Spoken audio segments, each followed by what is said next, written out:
please go over to the crate and go to the file labeled Identifying Opposites and Absolute Value for your MPJ. Take your book and set up the pages exactly like you see shown right now. Pause the video until you are ready to move on.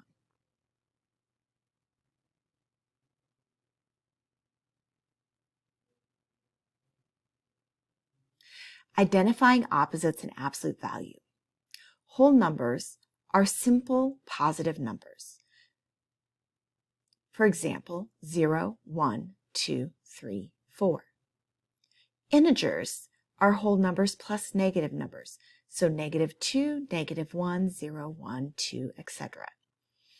Rational numbers are integers and whole numbers, so anything that can be written as a fraction.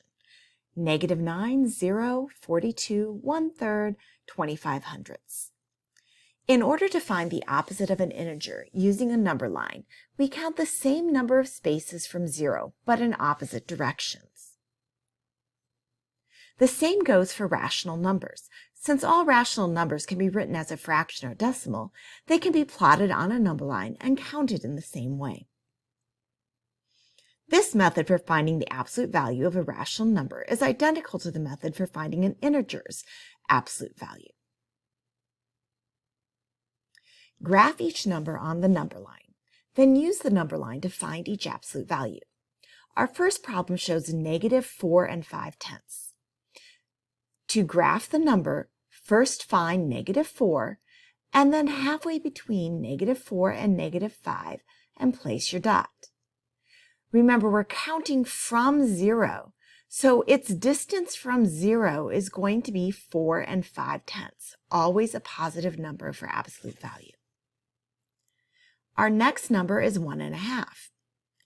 Again, we need to find from 0 to +1 and then halfway between 1 and 2. The distance from 0 is 1 1/2, a positive number.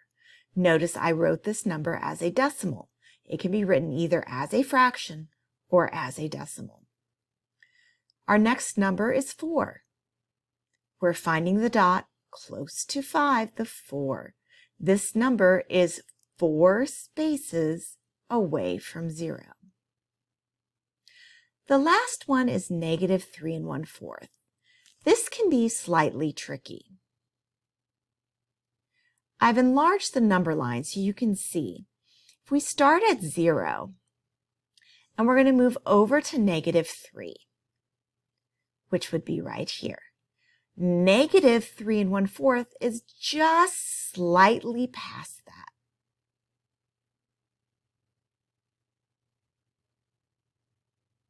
It is 3 1/4 away from 0.